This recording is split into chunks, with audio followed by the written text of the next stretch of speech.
조사 면제가 이루어지지 않았다면 국가선단 계획에 대한 정부의 승인은 아직 나지 않았을지도 모릅니다. 통상 계획 발표 후 승인에 이르기까지 걸리는 기간이 4년 6개월 정도이기 때문입니다. 용인 국가선단에 대한 정부 승인이 아직 나지 않은 상황을 가정한다면 용인 국가선단 탈취 시도가 더 극성을 부렸을 겁니다. 용인 국가선단에 대한 예비 타당성 조사 면제는 속도가 생명인 대한민국 반도체 산업 발전을 위한 신의 한 수였다고 봅니다. 김동연 경기도지사께도 묻겠습니다. 경기도의 핵심 산업이자 대한민국 경제의 심장인 반도체 산업이 정치의 소용돌이에 빠져 혼선과 혼란이 생기고 용인 시민을 비롯한 도민들이 불안해하고 있는데 김동연 지사는 왜 침묵하고 계십니까? 경제부총리를 지낸 경제 전문가로서 용인의 반도체 프로젝트가 갖는 의미와 무게를 잘 알고 계신 김동연 지사는 지금 도대체 어디에 계십니까? 정부 여당의 눈치만 보지 말고 경기도민과 용인 특례 시민의 눈치를 보시기 바랍니다. 김동연 지사의 계속되는 침묵은 곤란한 상황을 회피하려는 것 아니냐는 해석을 나올 것이고 용인 특례 시민과 경기도민을 외면하는 것이라는 비판을 초래할 것입니다. 김동연 지사의 입장은 도대체 무엇입니까? 경기도민 앞에서 용인 특례 시민 앞에서 정정당당하게 말씀하시기 바랍니다. 국회 입법권을 가진 여당이 요구합니다. 반도체 등 첨단산업 연구개발 분야에 대한 주 52시간 규제를 철폐해 주십시오. 중국은 오전 9시부터 오후 9시까지 주 6일 근무하는 996 근무제까지 시행하면서 반도체와 인공지능 등의 첨단 산업 기술 개발에 몰두하고 있습니다. 대만의 TSMC에서는 주 70시간 이상 일하면서 반도체 시장을 장악해 나가고 있습니다. 반도체 기술 경쟁에서 우리나라가 밀리면 이 나라의 미래는 암담해질 것입니다. 적어도 기술 연구 개발 분야에서는 주 52시간제라는 경직된 규제를 철폐하는 것이 옳습니다. 나라의 운영을 책임지고 있는 정부 여당이 방송 노조의 눈치를 보고 꼭 해야 할 일을 하지 않는다면 무책임하다는 비판을 받게 될 것입니다. 대한민국이 반도체를 지키려면 적어도 기술 연구 개발 분야에 대해서는 주 52시간제 규제를 없애야 합니다. 그래야 용인 반도체 클러스터를 비롯해 다른 지역의 반도체 산단도, 다른 첨단 산업 관련 산단도 살게 됩니다. 용인 지역 여당 국회의원들 기자회견에 이 같은 내용이 없는데 앞서가는 기술을 부지런히 개발하지 못하도록 하는 규제를 그대로 놔둔 채 용인 반도체 클러스터를 과연 발전시킬 수 있겠는가라는 물음을 던지고 싶습니다. 여당 국회의원들에게 호소합니다.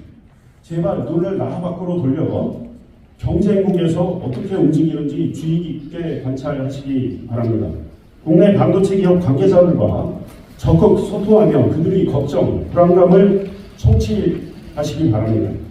용인은 반도체 프로젝트 성공을 위해 이미 많은 일을 진행해 왔습니다.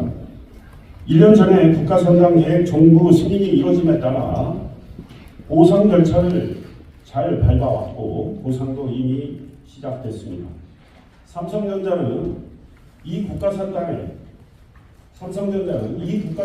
반도체를 생산하겠다며 산업시설 용지 분양 계약을 사업 시행자인 LH와 맺었습니다. 150이 이미 여러 개 잡힌 것입니다.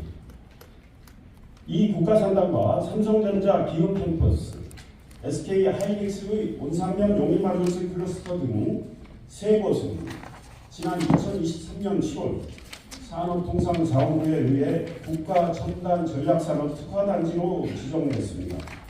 특화단지로 지정되면 국가첨단전략산업 경쟁력 강화 및 보호에 관한 특별조치법과 산업 입지 및 개발에 관한 법률에 따라 상단의 용적률을 올려받을 수 있게 됩니다. 온산면에 4개의 생산 라인을 세울 계획인 SK 하이닉스가 투자 규모를 당초 122조 원에서 600조 원으로 대폭 늘린 이유도 용적률 상향 때문입니다. 이복층 폐을 계획했다가 용적률 상향에 따라 삼복층 폐을 짓기로 했으니 투자를 늘릴 수밖에 없는 것입니다. 용인의 반도체 투자 1천조 원 시대가 열린 것은 2023년 7월 용인 세 곳이 다른 도시들과의 치열한 경쟁 끝에 국가 첨단 전략산업 특화단지로 지정받은 결과입니다. 삼성전자는 이동 남사업 국가산단에 6개의 팹을 건설할 계획입니다.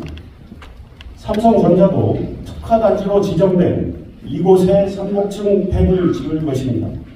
삼성전자가 당초 밝힌 투자 규모는 360조 원이나 삼복층 팹을 짓겠다고 설계할 때쯤에는 그 투자 규모가 대폭 올라갈 것입니다. 삼성전자나 SK하이닉스가 용적률을 올려받을 수 있는 국가 첨단 전략산업 특화단지를 놔두고 새만금 등 다른 곳으로 가겠습니까? 이런 내용과 현실을 모르는 이들이, 그리고 반도체 세계의 국제 흐름도 모르는 이들이 정치적 목적으로 떠드는 이야기에 용인 특례시 그리고 용인 특례 시민이 흔들릴 이유가 없다는 것이 용인 특례시장인 저의 생각입니다. 용인 특례시는 내년에도 해야 할 일을 척척 잘 진행해 나가겠습니다. 반도체 산업 발전을 위해, 나라의 미래를 위해 반도체 프로젝트가 속도를 내며 계획대로 진행되도록 행정력을 집중하겠습니다. 반도체 클러스터 주변의 교통 인프라와 반도체 인재들을 위한 주거, 교육, 문화예술, 생활체육 등의 인프라도 계속 확충하겠습니다. 존경하는 용인 특례 시민들께서 그리고 언론인들께서 많이 응원해 주시고 힘을 보태 주시기 바랍니다. 감사합니다. 새해 복 많이 받으십시오.